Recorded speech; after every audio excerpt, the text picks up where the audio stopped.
La révélation ne se réduit pas simplement à un type.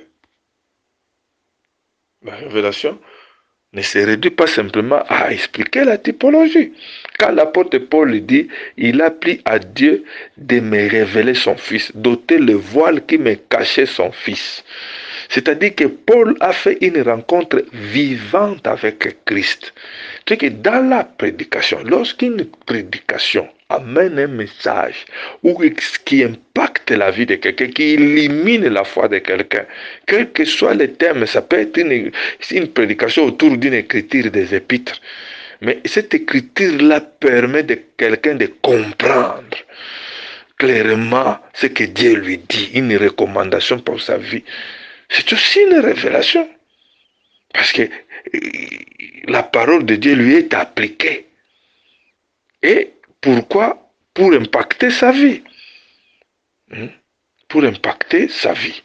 Mais nous disons aussi que dans la typologie peut aussi passer par la révélation. Expliquer une typologie, c'est aussi parler par révélation, c'est-à-dire vous expliquer une chose. Par exemple, comment je peux prendre quand Christ a ouvert l'intelligence des disciples sur le chemin de Maús. On a dit il a commencé par le prophète Moïse, la loi, le prophète, pour lui expliquer ce qui lui concernait. Et directement, ils ont compris que c'était l'accomplissement. Vous voyez, par exemple, je prends l'eunuque éthiopien. Il lisait Isaïe. Isaïe était une prophétie en langage symbolique. Alors il pose la question, de qui le prophète parle-t-il? L'évangéliste Philippe est approché, il a pris ça, il lui a expliqué, donc l'agneau dont on parlait, c'est Christ, voilà, Christ est déjà venu, ceci, cela. En même temps là, il lui a expliqué la prophétie, mais en même temps, il lui a révélé la pensée de Dieu. Parce que la révélation, il y a une corrélation, la prophétie est liée aussi à la révélation. Elle est liée aussi à la révélation. C'est ainsi que quand on explique les symboles prophétiques, par exemple, vous voyez le livre de l'Apocalypse, là j'ai dit Apocalypsis, qui signifie révélation. C'est une prophétie. L'Apocalypse en entièreté, c'est une prophétie, mais on l'appelle ça aussi révélation. Parce que dans la prophétie, il y a aussi la révélation. La révélation, bon, je vais arriver tout à l'heure en expliquant une prophétie. Donc, parler par prophétie, c'est présenter aussi la parole de telle sorte que la lumière vienne, que les gens rencontrent Dieu. Quand vous rencontrez une parole, une prédication devient comme un message qui vous est adressé en particulier, qui vous éclaire directement, qui impacte votre vie. C'est aussi une révélation. C'est une révélation. Nous n'allons pas réduire la révélation qu'à la typologie. Qu'à la typologie, c'est ce qui parle par révélation. Nous avons pendant longtemps voulu voir que type, antitype, et la conséquence c'était quoi? Non seulement on en a fait le principal, et de deux, on a fait beaucoup d'excès sur les allégories. Je prends par exemple quand l'apôtre Paul explique quoi ça? Sarah et Agar. Il dit les deux sont allégories. Il va vous expliquer Sarah, c'est l'église, Agar, c'est Israël, tout ça. Il l'a révélé. Il a pris une écriture. Pourquoi c'était nécessaire pour que les gens ne mélangent pas la loi avec la grâce? Regardez ce qui est arrivé à Sarah. Regardez ce qui est arrivé à Agar. Agar a donné naissance à Ismaël, mais Ismaël ne devait pas hériter. Sarah avec Isaac et tout ça. Parce qu'il s'adressait aux Galates qu'on est venu troubler. On est venu troubler l'église des Galates en par le judaïsme, parce que finalement le judaïsme reste le grand piège de l'église jusqu'à aujourd'hui. C'est aujourd'hui que vous avez même les problèmes de Kabbale. C'est toujours le judaïsme, les déviations du judaïsme. C'est ainsi qu'il parle des Galates insensés qui vous a troublé. Et il a pris ces images-là pour montrer que les deux femmes-là sont des alliances.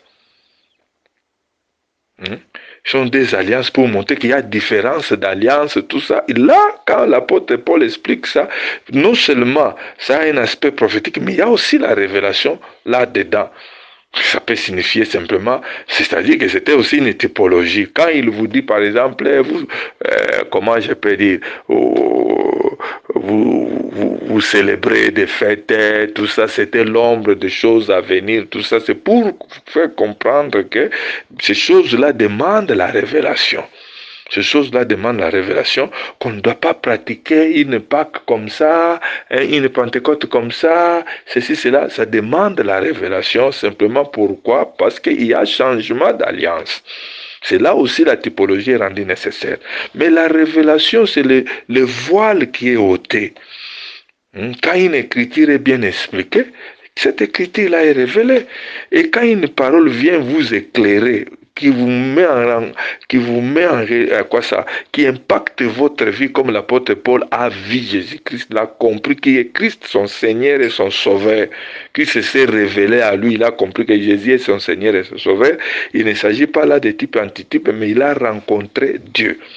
C'est ça même le but de la révélation, pour comprendre ce qui est essentiel à la vie éternelle.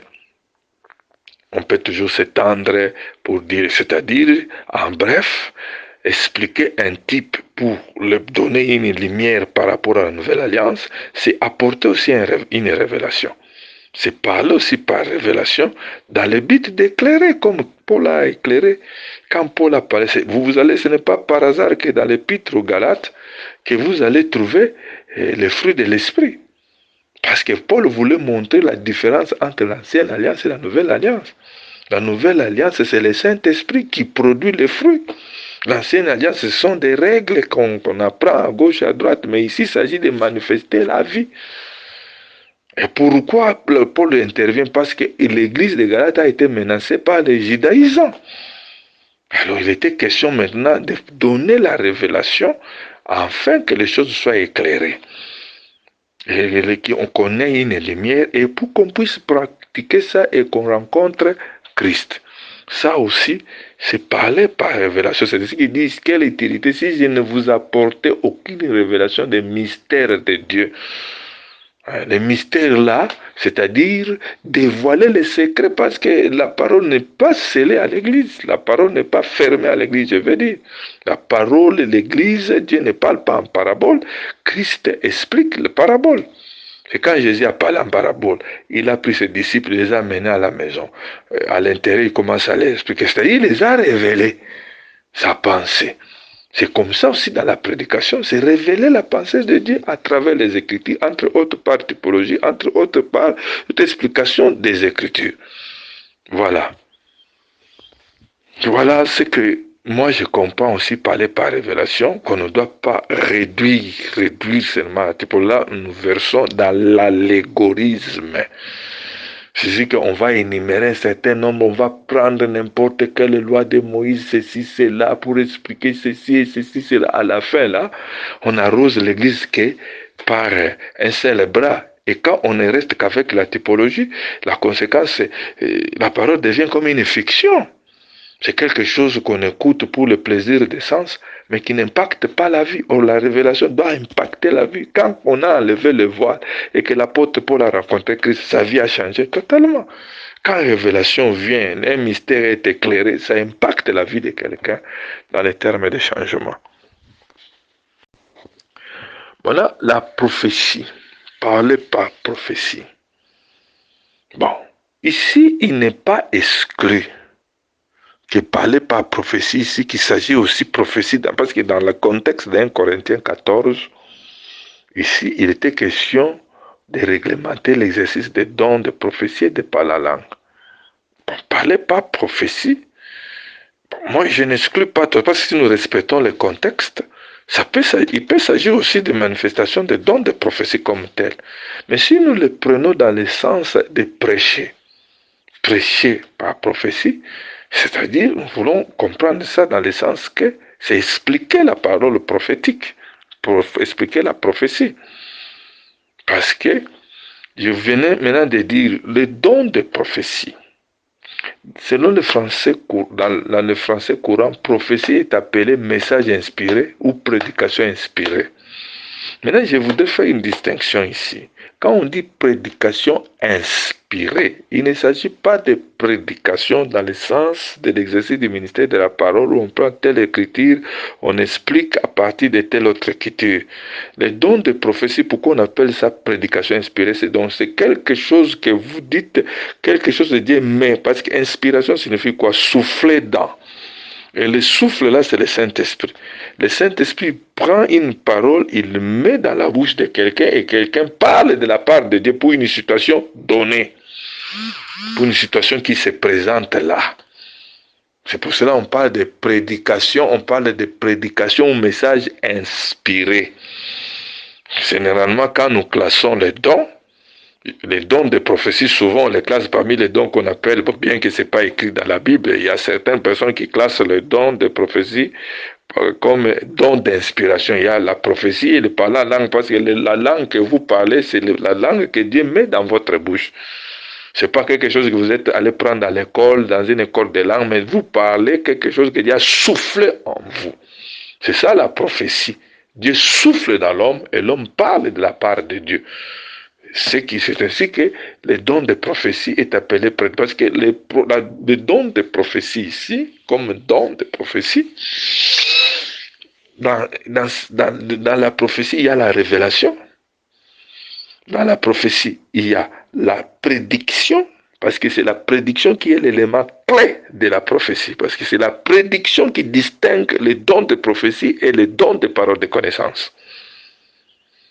Selon certaines classifications, la parole de connaissance est classée parmi les dons de révélation. Je ne dis pas que c'est ça la vraie classification absolue ou comment là. On les classe par leur mode opératoire en suivant comment ça opère, ce que les autres appellent modus operandi. C'est ainsi qu'on a fait ces classifications, mais ce n'est pas écrit noir sur blanc, mais on classe ça à partir des modes opératoires. Souvent, ce que nous vivons aujourd'hui, dans la plupart des cas, les gens exercent les dons de connaissance, de paroles de connaissance, mais qu'ils appellent ça dons de prophétie. J'ai fait quand même une transition là pour revenir à la prophétie dans le sens des Écritures. J'explique d'abord la prophétie en sens général, parce qu'il y a souvent des confusions avec les dons de prophétie et les prophéties des Écritures. Les dons de paroles de connaissance révèlent connaissance. Ici, ça signifie quoi? Une connaissance d'une information, une connaissance surnaturelle d'une information cachée. Je prends l'exemple de la femme samaritaine avec Jésus-Christ dans Jean 4. Va me chercher ton mari. Je n'ai jamais eu de mari. Je n'ai pas de mari. Elle dit, tu dis vrai. Tu en as eu déjà 5. Et celui avec qui tu es maintenant n'est pas aussi le tien. Qui a donné à Christ cette information? C'était surnaturel. C'était surnaturel qu'il a connu par le Saint-Esprit que la femme-là était au 6e mari. Ce que Jésus-Christ a fait, cette manifestation-là en Jésus-Christ devant la femme samaritaine n'est pas une prophétie, mais c'est une manifestation des dons de paroles de connaissance. C'est avoir connaissance d'une manière surnaturelle d'une information cachée.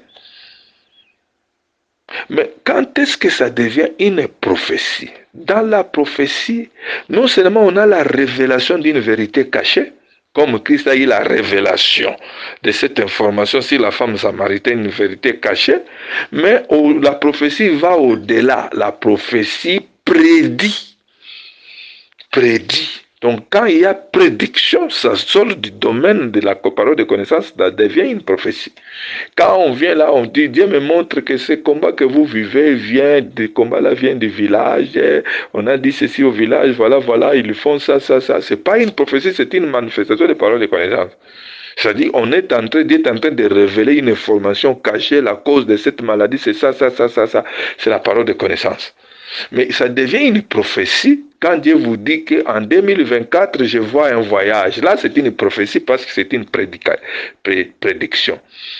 La révélation dans une prophétie, même dans les dons spirituels, dans les dons spirituels, prophétie des dons spirituels, il y a aussi la révélation. C'est-à-dire, Dieu révèle quelque chose qui est caché.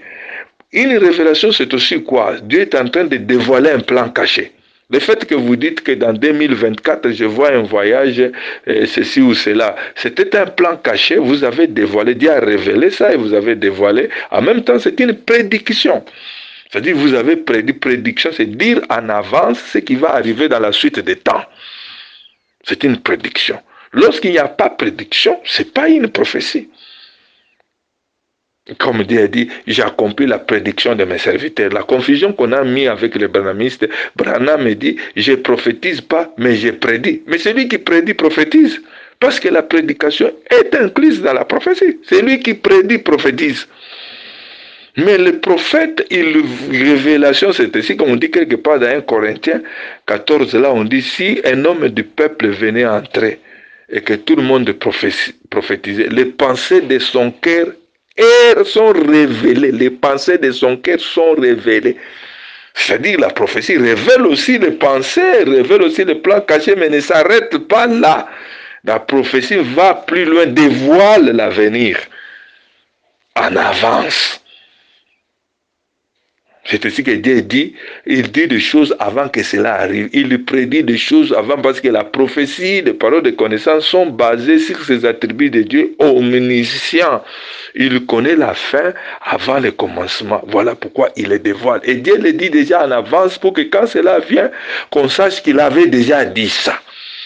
Ça, ce sont les caractéristiques de prophétie. Mais dans la prophétie, il y a aussi prédication. J'ai dit que la prédication ici, il ne s'agit pas de l'explication des Écritures comme nous le faisons dans le cas des ministères. C'est la prédication qui vient directement de Dieu par rapport à la situation qui se pose là.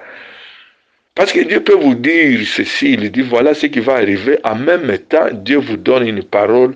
Il commence à dire, par exemple, ne crains pas, voilà ce qui va arriver, mais n'ayez pas peur, je serai avec vous, c'est moi Dieu, j'avais dit ça, j'avais fait ça. Il y a une parole d'encouragement, une prédication, une technique, comme on peut dire en français, ad hoc. Il ne s'agit pas de prédication dans le sens général où nous expliquons les Écritures. Mais nous savons aussi dans la prédication, il y a des prédications où une prophétie aussi peut passer. C'est-à-dire, vous prêchez là, vous prêchez, mais la prédication, c'est là où j'ai dit apporter aussi la révélation. La prédication, donc, c'est-à-dire que Dieu a révélé la situation. Et il a donné une orientation. C'est une révélation qui est venue. Et vous allez voir quelqu'un impacté. C'est ainsi que quand nous nous réduisons, c'est peut être une manifestation de prophétie, mais comme la révélation est incluse aussi dans la prophétie, parce que vous verrez que les quatre parlés ici, la révélation se rattache à la prophétie, la connaissance se rattache à la doctrine. Se rattache à la doctrine. Je me rappelle, un pasteur m'a donné un témoignage là, il y a un jour à Chikapala, quelqu'un prêchait, ils étaient dehors là en train de parler, Fouté, vraiment, Fouté, il n'a pas bien parlé, parce qu'il n'a pas fait de démonstration de type antitype. Et pendant qu'il discutait comme ça, il parlait, il y a des femmes qui sortaient de l'église, une femme qui dit, ce pasteur ici, on dirait, c'est qui n'a pas kunangai. Alobi kaka makambo nangai nazo vivre vraiment samba maman. Quand ils ont entendu, ils se sont regardés. Nous sommes en train de dire qu'il a foutu. Or, la prédication, là, c'était un message, une révélation pour cette sœur-là. Parce que Dieu donne la parole selon les besoins qu'il y a. C'est selon les besoins qu'il y a. C'est-à-dire que la prédication n'est pas un exposé d'une thèse, de doctorat là. Je demande à l'objet, papa m'a attaqué, mais est-ce qu'il y a un message pour les gens qui sont là? Dieu ne prêche pas, vous ne prêchez pas parce qu'il faut prêcher à cette église-là. Mais vous prêchez, Dieu connaît les besoins, c'est là où la révélation intervient. Comme l'apôtre Paul a dit, il a appris à Dieu de me révéler. Vous êtes là, vous pouvez avoir une situation, vous vivez ça dans la foi, vous n'avez jamais compris qu'est-ce qui se passe dans ma vie, qu'est-ce qu'il y a. Mais une prédication peut venir sous l'inspiration, vous dévoiler une situation directement. Depuis ce jour-là, vous avez l'impression qu'un voile est ôté. Ça aussi, c'est parler par révélation. C'est par révélation. Et la révélation est liée à la prophétie. La révélation est liée à la prophétie. Parce que dans la prophétie, quand on dit apocalypse, c'est une prophétie, mais on appelle ça quoi? On appelle ça révélation. Parce que ça révèle les plans de Dieu. Le fait qu'un prophète reçoit la parole qui est cachée aux hommes, Dieu le lui dit, il apporte ça au peuple. Dès qu'il apporte ça au peuple, il a révélé ça au peuple. Maintenant, l'élément prédiction vient caractériser la prophétie parce que ça parle des choses qui viendront. Mais quand ça parle de ce qu'il y a là, ce qui se passe là, ça touche et ça donne une orientation à la personne. Là, c'est une révélation. C'est aussi que celui qui prêche, le prédicateur, doit écouter Dieu. On ne doit pas... c'est là le problème que nous avons. Oui, l'enseignement, oui. Quand nous abordons un thème, je vais parler sur les baptêmes. Oui, je vais prendre des écritures, expliquer les baptêmes, tout ça. Mais au-delà des explications des baptêmes, il faut que ça impacte quelqu'un au point qu'il trouve non, il faut qu'il soit baptême paix. Là maintenant, quelque chose là est illuminé dans sa vie. Donc il n'a pas pris une connaissance générale des baptêmes, mais il a compris que lui, il doit prendre le baptême.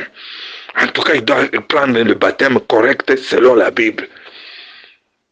C'est pour cela que vous pouvez avoir quelqu'un dans l'église là, il vient toujours, il a un comportement là, on a parlé, mais un jour un prédicateur peut venir comme ça, c'était comme si c'était son jour, on a déchiré le voile, pouah, on ne peut pas pratiquer la parole quand ce n'est pas dévoilé.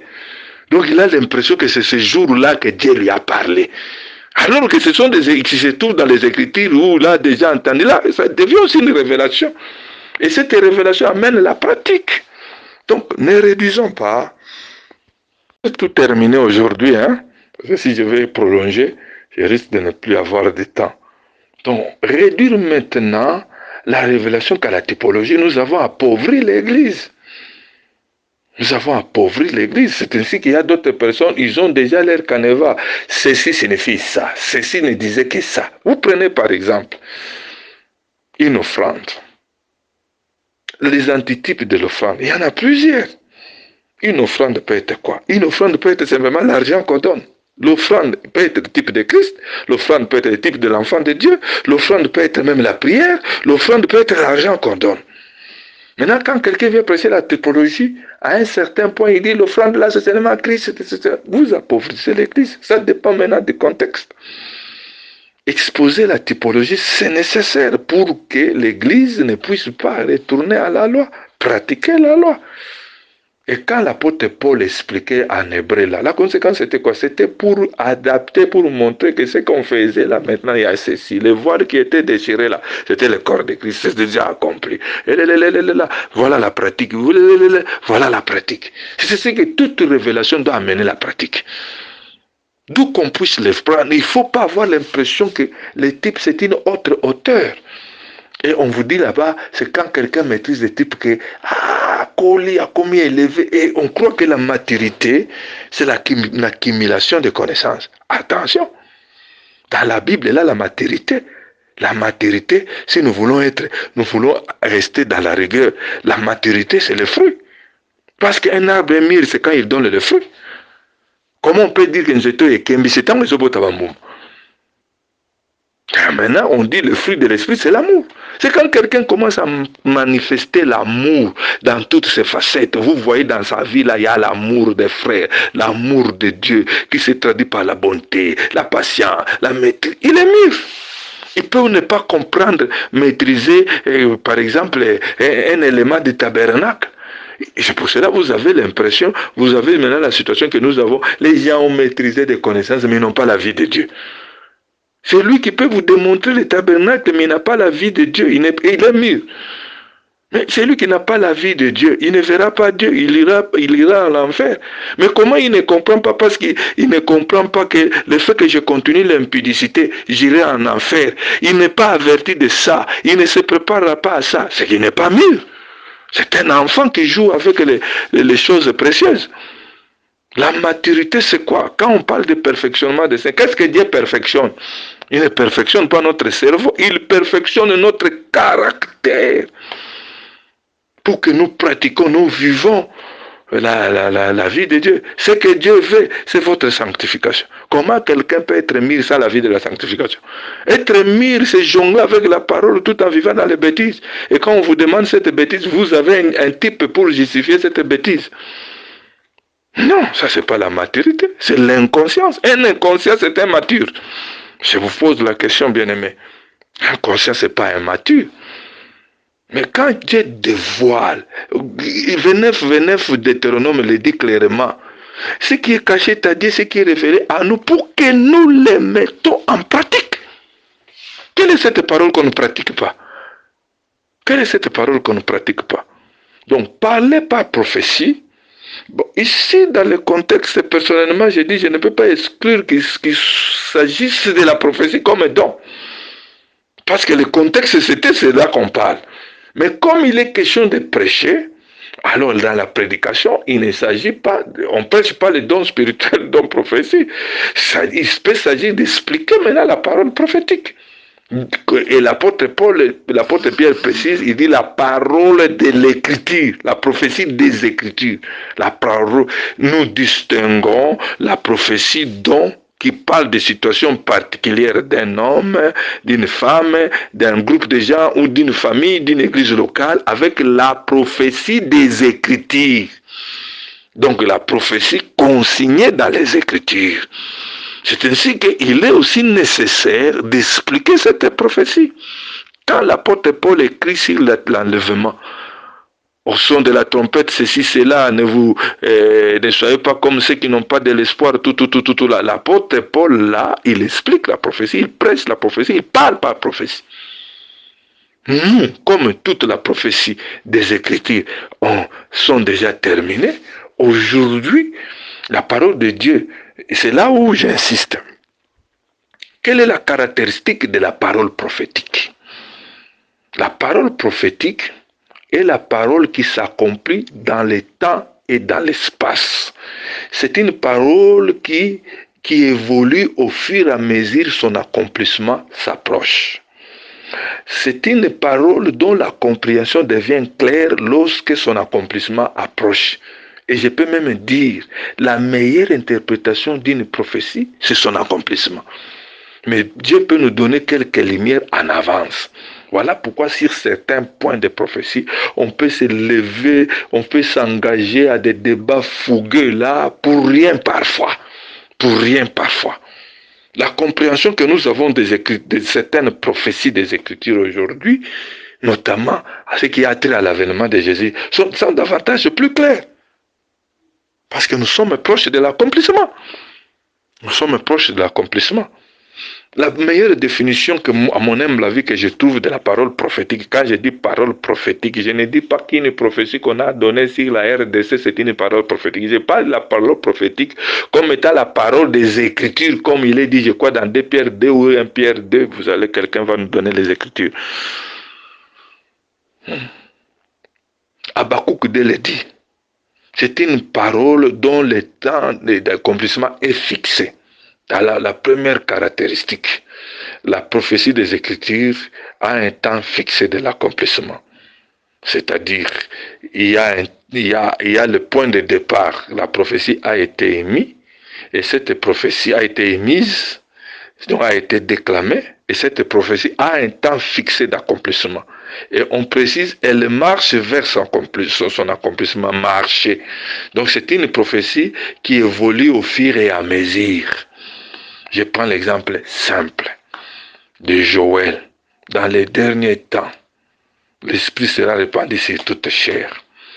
Cette parole-là, quand le Saint-Esprit est descendu à la Pentecôte, l'apôtre Pierre a cité cette prophétie-là. Mais il n'a pas cité d'autres aspects là où le ciel se changera en ceci.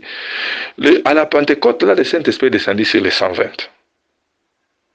Mais par après, le Saint-Esprit est venu descendre aussi sur nous, les gens des nations. C'est une parole qui continue à s'accomplir. Au début, c'était les 120. Mais ça continue. Les 3000, les 5000, jusqu'aujourd'hui. C'est une évolution de la prophétie. Parce que la prophétie s'accomplit aussi d'une manière échelonnée. C'est là où je vais dire ceci. Parler par révélation n'est pas limitative, donc parler par prophétie n'est pas limitative à parler par révélation, bien que la révélation vienne intervenir dans la prophétie, vient enrichir la prophétie. Parce que la prophétie s'accomplit au fur et à mesure. échelonnement. Ça commence, il y a, par exemple, vous avez appris qu'il y a un antichrist vient, mais il y a déjà plusieurs antichrists. Donc nous avons d'autres personnes qui manifestent l'esprit de l'antichrist. Ils accomplissent aussi la prophétie. Mais l'antichrist lui-même n'est pas encore venu. C'est comme nous le disons. Donc l'accomplissement sera à un temps fixé. Il y a des accomplissements partiels qui continueront jusqu'à ce que l'accomplissement plénière arrive. C'est ça, c'est quoi ça, la dimension de la prophétie. Bon, la différence entre la prophétie et les types, j'ai déjà dit ça. Nous avons des prophéties même dans les épîtres, alors que les types, il n'y en a pas dans les épîtres. Donc une prophétie peut commencer à s'accomplir, au fur elle marche vers son accomplissement. Donc quand la prophétie marche vers son accomplissement, sa densité de compréhension, de clarté augmente. Sa densité, c'est comme le souverain sacrificateur au grand jour des expiations, il entrait dans les tabernacles avec la clochette là qu'il y avait en bas de sa robe. Donc quand il sortait du tabernacle pour sortir, donc les sacrificateurs qui étaient dehors entendaient que le son de cloche s'approche. C'est-à-dire il est en train de sortir du sanctuaire. C'est comme aujourd'hui, le sanctuaire, si je prends le ciel où Christ est, comme le véritable sanctuaire. Il s'approche, sa venue s'approche. C'est ainsi que les Écritures, le son de la cloche s'intensifie, c'est-à-dire la compréhension devient de plus en plus claire. Donc, parler par prophétie, c'est prêcher la parole prophétique aussi. C'est prêcher la parole prophétique. Parole prophétique ici, c'est la parole de prophétie des Écritures. Bon, ce n'est pas seulement dans son aspect eschatologique. Quand l'apôtre Paul vous distingue l'ancienne alliance de la nouvelle alliance, c'est un parler par prophétie. Qu'est-ce qu'il y a encore? J'avais dit que dans la prophétie, nous avons la révélation, nous avons la prédiction. Donc, quand on dit prédiction, on voit temps. La prophétie ne peut jamais s'expliquer sans le temps. C'est ainsi que l'Apocalypse est là. On peut bien... La révélation intervient quand? La révélation intervient, par exemple, quand j'explique la bête qui monte de la mer. Je vais maintenant commencer à expliquer. La mer, c'est quoi? La bête qui monte de la mer, c'est qui? Si je démontre que la bête qui monte de la mer, je conclue, c'est l'Antéchrist. Mais je dois situer le temps de cet accomplissement-là. Il va sortir de la mer, ça va s'accomplir quand? Est-ce que c'est déjà accompli? Bon, c'est le fameux, je ne vais pas ouvrir le débat avec les sceaux. Aujourd'hui, les sceaux sont déjà ouverts ou les sceaux ne sont pas encore ouverts. Ce qui est dans l'Apocalypse 5 là, la scène là, l'homme qui tenait les livres scellés de cette sceaux en dedans et en dehors, je voyais, il y avait personne, je pleurais de ce qu'il y avait personne pour ouvrir les livres et d'en rompre la sceau. Apocalypse 5 est déjà accompli. Il est clair, cette écriture-là vous parle l'agneau là, tout ceci, les lions de la... C'est clair que c'est Christ. Maintenant, son accomplissement, c'est quand? Le Christ, dans ce sens-là, il est déjà intronisé pour commencer à exercer ses jugements sur la terre. C'est maintenant situer ça dans les temps. C'est aussi le parler par prophétie. C'est-à-dire que j'avais dit que dans les apôtres, on devait avoir cette manifestation de prophétique aussi. C'est ainsi qu'on les a appelés apôtres et prophètes de Christ. Vous voyez, par exemple, dans les épîtres, les apôtres parlent de l'Église sur le plan doctrinal. Je vais bientôt entrer là-bas, je ne vais pas beaucoup parler. Je voudrais une fois pour toutes terminer. Ils parlaient des épîtres sur le plan doctrinal. Mais quand vous arrivez dans l'Apocalypse, de cette lettre-là, de cette église d'Apocalypse, c'est aussi des épîtres, mais des épîtres qui parlent de l'Église sur le plan prophétique. L'évolution de l'Église pendant son temps. Je ne dis pas que l'Église évolue dans le sens que l'Église change, c'est-à-dire comment l'Église qui sera sur la terre, quels sont les événements qui interviendront, ainsi de suite, et comment les choses vont évoluer. Comment les choses vont évoluer. C'est ainsi que nous disons que la prophétie, c'est une parole qui évolue, à la différence de la doctrine. La doctrine n'évolue pas. La doctrine est fixiste, mais la prophétie évolue, non pas qu'il y a une autre parole au XXIe siècle, non, c'est la même parole là, mais dont l'accomplissement augmente au fur et à mesure, son échelon augmente jusqu'au temps fixé pour son accomplissement complet. Fils d'un Seigneur accompli. Donc, dans les épîtres, dans les 7 lettres de l'Apocalypse, là, on parle de l'Église dans une vision prophétique. Parce que dans les apôtres, il y avait aussi la dimension prophétique. C'est ainsi qu'on dit aux saints apôtres et prophètes de Christ. Pourquoi? Parce qu'ils sont venus poser un fondement nouveau, l'évangile de la grâce. Et pour poser le fondement nouveau, Dieu utilise les prophètes. Dieu, pour poser le fondement de l'ancienne alliance, il a utilisé Moïse comme prophète. Pour que Christ vienne aussi avec la nouvelle alliance, nous savons tous que Christ est prophète, même plus que prophète. C'est ainsi que Moïse disait que Dieu vous suscitera un prophète comme moi. Un prophète comme, vous le savez, nous parlons de prophètes majeurs parce qu'ils viennent avec toute une alliance. Maintenant, Christ, comme prophète majeur, on dit dans Hébreux chapitre 1, après avoir parlé à nos pères de plusieurs manières par les prophètes, Dieu nous parle par le Fils. Parce que c'est le Fils qui est venu avec l'Alliance. Et celui qui est venu avec l'Alliance, pour parler, il utilise les 5 ministères. Et dans les ministères apostoliques, il devait y avoir une dimension prophétique parce qu'il faut distinguer l'ancienne Alliance et la nouvelle Alliance. Il s'agit du temps. C'est une notion de temps. Ce n'est pas d'abord une notion doctrinale, c'est une notion de temps. Bon, je vais expliquer le mot doctrinal, doctrine dans son acception générale, parce que l'ensemble des Écritures, c'est aussi une doctrine. Même ici, prophétie, révélation, c'est aussi une doctrine dans le sens général, parce que le mot doctrine est synonyme de mot enseignement. Mais la doctrine, dans sa particularité, signifie quoi? On va y arriver. Bientôt, je ne vais pas vraiment m'étendre beaucoup.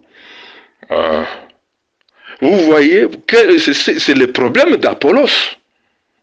Quand vous lisez Apollos là, on dit un homme versé dans les Écritures.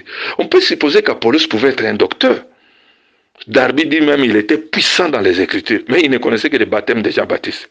Qu'est-ce qui a manqué dans Apollos? La dimension prophétique. Qui l'ont corrigé? Priscille et Aquilas. Priscille et Aquilas, qui sont-ils? Des disciples qui étaient après de Paul. On lui a montré, il prêchait exactement, mais il avait besoin de plus d'exactitude. C'est ainsi que poser le fondement apostolique, la doctrine de l'Église, mais Dieu vous a utilisé pour que l'Église soit fondée, que le fondement soit posé. Mais l'avenir de cette Église, il va vers où? Sa finalité, c'est quoi? Et pendant son parcours, qu'est-ce qu'il va rencontrer? Qu'est-ce qui va lui arriver? Sa finalité sera comment? Ça, c'est la dimension prophétique. C'est pour cela que la Bible dit Dieu a placé premièrement dans l'Église des apôtres, ensuite des prophètes. Il ne s'agit pas d'une hiérarchie dans le ministère, c'est l'ordre des priorités. Parce que la priorité des priorités, c'est la fondation. On ne construit pas sans commencer par la fondation. Ce n'est pas que l'apôtre est supérieur dans le sens de hiérarchie administrative, c'est l'ordre des priorités, des fondements de l'Église. Et une fois que le fondement est posé, la prophétie donne l'orientation à cette entité qui vient d'être créée. Le but de l'Église, la vision de l'Église, la finalité de l'Église, c'est la dimension prophétique. Alors maintenant, quand on parle pas prophétie, il faudrait situer l'Église. Les prophètes dans l'Ancienne Alliance faisaient quoi? Ils pouvaient discerner les temps, vous expliquer les temps dans lesquels nous sommes, c'est ça. Voilà ce que vous voyez là, c'est l'égarement. Voilà pourquoi j'ai dit que parler par prophétie, c'est expliquer les écritures prophétiques, mais en situant aussi l'Église. Regardez ce que Jean écrit. Jean, là, quand il écrit, à l'église d'Éphèse, il y a ceci. À l'église d'Esmyrne, c'est une dimension prophétique où il détecte les maladies qui se présentent. C'est ainsi que sur les plans pratiques, bon, je ne parle pas du ministère d'un prophète. Sur les plans pratiques, là, vous pouvez venir dans l'église, vous avez parlé à cette église locale là. Dieu vous a amené à détecter les problèmes qu'il y a dans cette église et vous donner une orientation pour que cette église locale s'en sorte. D'une manière ou d'une autre, vous avez parlé aussi par prophétie. Tout en prenant les Écritures. Dieu a révélé, Dieu a donné des orientations. Donc, parler par prophétie, c'est expliquer les Écritures prophétiques. Et c'est aussi situer l'Église par rapport au temps dans lequel nous sommes. Ce que nous voyons maintenant, c'est ceci, c'est cela. Parce que le prophète, il discerne l'égarement. Il voit l'égarement, il dénonce l'égarement, il avertit et il cherche à ramener le peuple dans la fidélité de la parole. Voilà pourquoi quand on dit, et comme Dieu a révélé maintenant aux saints apôtres et prophètes de Christ, il a révélé quoi? Le mystère de l'Église. Aujourd'hui, vous n'avez pas à distinguer les Juifs et les Israélites, c'est le même peuple. De deux, il n'en a fait qu'un. C'est une dimension prophétique. Voilà pourquoi Jean a été utilisé pour écrire l'Apocalypse, parce que l'Apocalypse vous donne le terminus de la marche de l'Église. C'est la dimension prophétique aussi. Donner des orientations à l'Église locale, donner de par l'enseignement de la parole, c'est parler aussi par prophétie. Parler par prophétie, expliquer aussi les écritures prophétiques. Bon, ici je ne vais pas dire, on ne va pas faire beaucoup de diversions, je crois que c'est ça, la parole prophétique c'est une parole qui évolue au fur et à mesure, attends-la, ça s'accomplira certainement, elle marche, il y a un temps fixé, ainsi de suite, ainsi de suite. Maintenant, nous pouvons parler par connaissance. Vous verrez que révélation et prophétie c'est attaché. Si nous le prenons dans le sens de prêcher, je dis qu'ici je ne suis pas limitatif. Parce que peut-être que l'apôtre Paul voulait dire parler par prophétie, il pouvait aussi dire que, parce qu'on a dit que c'est lui qui la donne de prophétie, selon le classement de l'apôtre Paul, est supérieur au don de parler en langue. Parce que celui qui parle en langue s'édifie lui-même. Et la prophétie édifie plusieurs. La supériorité ici, ce n'est pas la supériorité du prophète, c'est la supériorité par rapport à l'utilité de la prophétie. Par rapport à l'utilité de la prophétie. Parce que la prophétie édifie un grand nombre. Alors celui qui reste dans le parler en langue, il est égoïste, il est enfantin. Comme aujourd'hui, vous avez des parlers en langue, même dans des chansons. Quelqu'un qui chante, il met même le parler en langue, et les gens croient que c'est une supériorité spirituelle. Ça, c'est l'enfantillage. C'est l'enfantillage. Ce qui élève, c'est quoi? Ce qui élève, c'est que ce que vous faites là bénéficie un grand nombre, édifie un grand nombre. Voilà pourquoi moi je crois que la maturité, c'est le fruit. Quand vous manifestez le fruit de l'esprit, c'est que l'arbre de votre foi a grandi. Quelqu'un qui est mûr, qui aime Dieu, qui est attaché à Dieu, qui est prêt pour le retour, même quand il n'explique pas le septième saut, c'est quoi? C'est pas qu'il est immature. Ça, c'est ce que, quand l'enseignement dans l'église, moi je me méfie toujours des prédications trop cérébrales, comme disait à l'époque Mobutu. Je dis toutes ces histoires quand il parlait de FMI et tout ça, c'est trop cérébral pour moi, c'est trop cérébral pour moi. Dieu ne s'adresse pas au cerveau, Dieu s'adresse au cœur. Dieu s'adresse au cœur. Il ne faut pas que... Vous savez, la typologie, pourquoi ça nous séduit? Parce que la typologie donne des sensations là. C'est bon, c'est bien aussi. C'est bien aussi par rapport à la parole de Dieu. Mais si on ne recourt qu'à ces sensations, à ces émotions-là, ça pose problème. Et vous voyez même dans le monde, quand quelqu'un parle avec beaucoup de proverbes, il attire l'attention. C'est comme les oiseaux, quoi. Là, on dit là le verbe moukou à bongo, quand il dit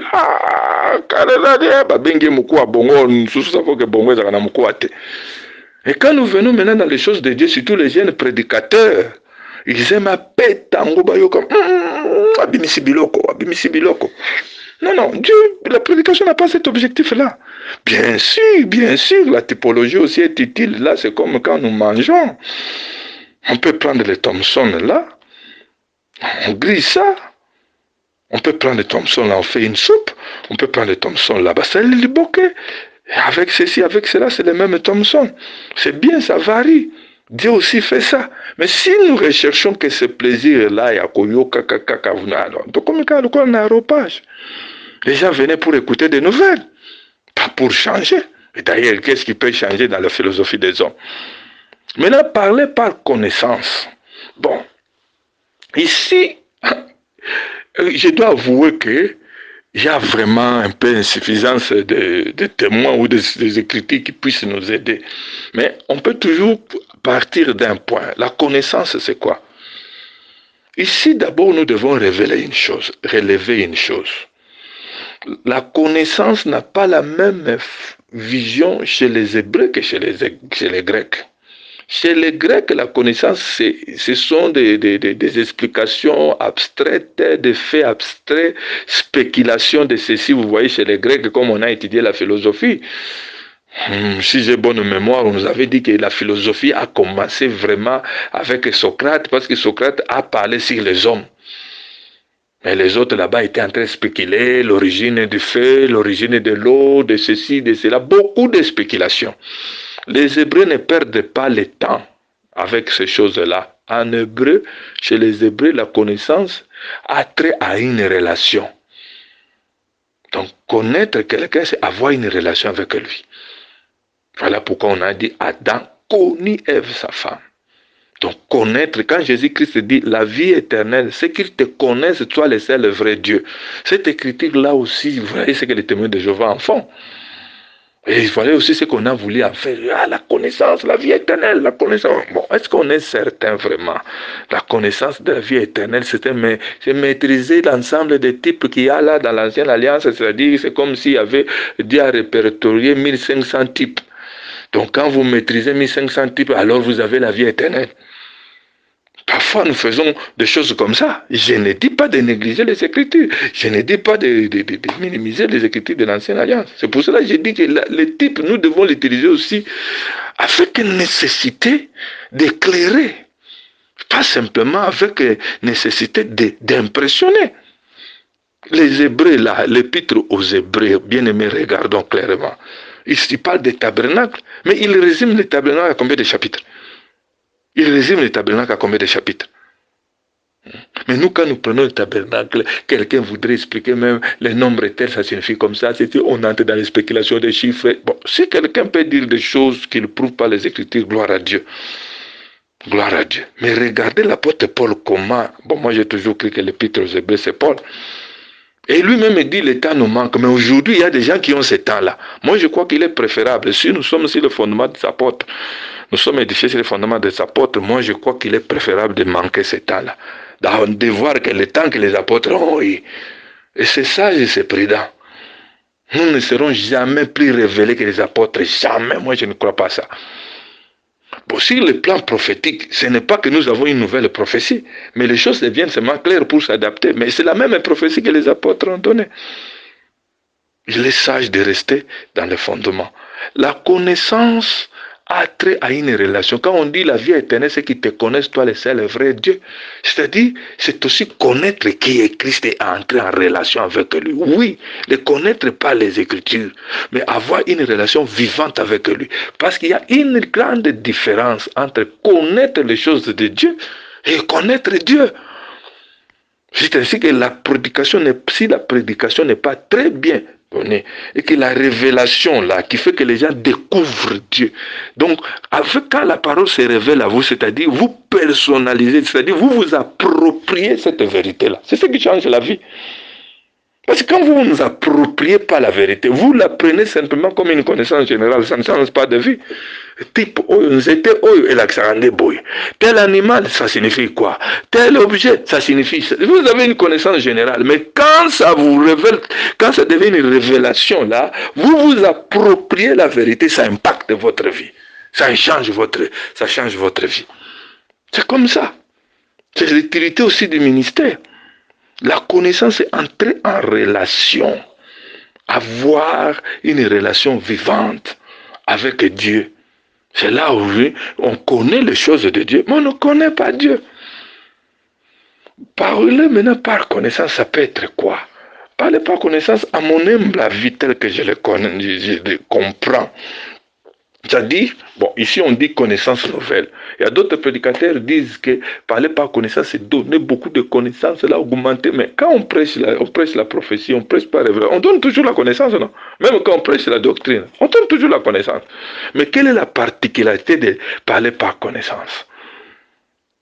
C'est prendre la parole pour mettre l'homme en relation directe avec la parole afin de les pratiquer. Il ne s'agit pas ici en fait de dévoiler un mystère, mais il s'agit ici de présenter la parole de telle sorte que l'homme pratique ça. L'homme vit ça, l'enfant de Dieu. Bon, moi je prends comme exemple Jacques. Jacques, quand il parle d'Élie, il dit Élie était un homme de la même nature que nous. Il a prié pour qu'il ne pleuve pas, il n'a pas plu pendant 3 ans et demi. Et il a prié et il y a eu encore la pluie. Vous verrez que Jacques là-bas prend l'exemple d'Élie pour parler de la foi. Et dire que Élie était un homme de la même nature. Si nous pouvons avoir la foi dans la prière, nous aurons le même résultat. C'est-à-dire, il nous donne connaissance d'une situation qui s'est passée, qu'il prend comme exemple d'une manière pratique pour que nous imitions ça et nous pratiquons. Mais Élie, là, dans la révélation, Élie, on peut expliquer beaucoup de choses. Élie qui a fermé la pluie, Élie c'est la veuve de Sarepta, Élie qui dresse les 12 autels, et on peut expliquer dans la révélation, voilà, Élie a restauré, Élie comme ça, Élie, mais il parlait de la foi, et il a cité Élie. Il a montré que, voilà, c'est là où nous disons que parole par connaissance est liée aussi à la doctrine. Parce que la doctrine, en d'autres termes, il s'agit des instructions. La doctrine, c'est quoi? Parler par doctrine, parce que je peux parler ça d'une manière... que les groupes m'excusent, je ne sais pas si je suis trop long, mais je ne sais pas, bon, pardonnez-moi si je suis trop long, peut-être que d'autres ne pourront pas... je n'avais pas le choix aussi. Doctrine, le mot doctrine, didascalon, quelque chose comme ça, signifie seulement enseignement. C'est-à-dire le mot enseignement prend l'ensemble. Quand on dit enseigner, exhorter c'est quoi? Quand on exhorte, c'est-à-dire l'exhortation a combi encourager les gens à pratiquer quelque chose. C'est-à-dire que je peux exhorter sur la prière tout comme je peux enseigner sur la prière. Exhorter sur la prière, c'est parler de cette sorte à pousser les gens à prier. Enseigner sur la prière, là j'explique la prière, c'est quoi, on prie comment, pourquoi, j'explique la prière, les sortes de prières, toutes ces choses-là. Là on enseigne. Mais quand on parle de doctrine comme enseignement, la doctrine c'est la parole qui réglemente la vie chrétienne. Pour doctrine, nous disons que c'est la parole qui contrôle les autres paroles. La doctrine contrôle la prophétie, la doctrine contrôle la révélation, la doctrine contrôle la connaissance. Donc on ne peut pas prêcher une révélation qui contredit la doctrine. On ne peut pas prêcher une prophétie ou comment là ou même donner une prophétie comme don qui contredit la doctrine.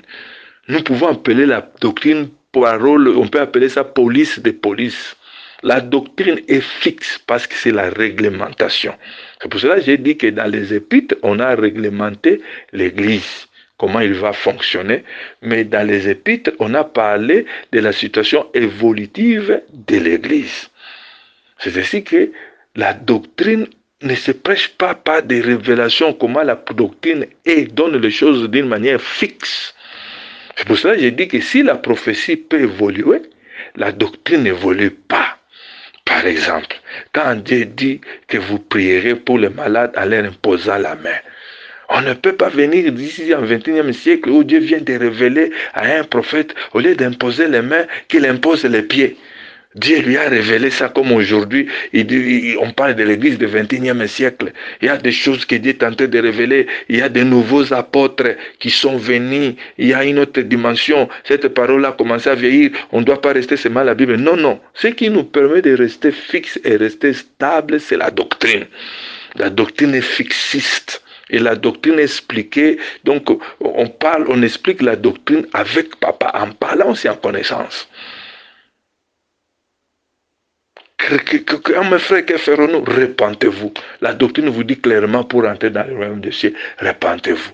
La doctrine vous dit clairement pour être pardonné, il faut se repentir et croire au sang qui a coulé. Depuis le temps de Paul jusqu'à aujourd'hui, nous avons le même évangile. Qu'est-ce qui fait que nous ayons le même évangile qu'avec les Paul? C'est la doctrine. La prophétie, c'est à cause de l'accomplissement que les choses deviennent claires. Mais la prophétie est contrôlée par la doctrine. J'ai dit parler par connaissance, c'est prendre un fait biblique, l'appliquer dans la vie des gens pour qu'ils en vivent les effets. C'est ainsi que souvent dans les églises, nous prêchons par connaissance. Et prêcher par connaissance est très utile pour amener la pratique vraiment des choses. Donc on prend une histoire là-bas, on dit Élie était un homme dans la nature. On ne va pas dans des révélations.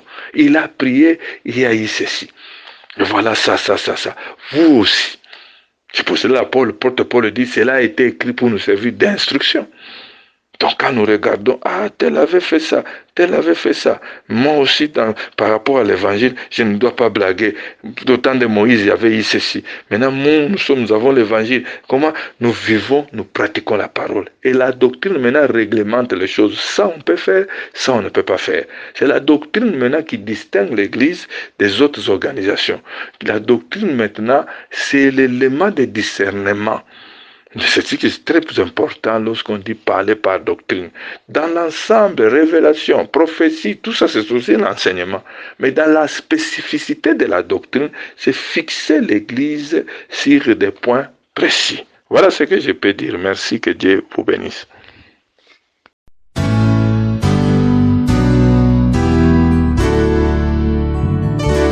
El Shaddai, Adonai, le Dieu tout-puissant, le roi compatissant.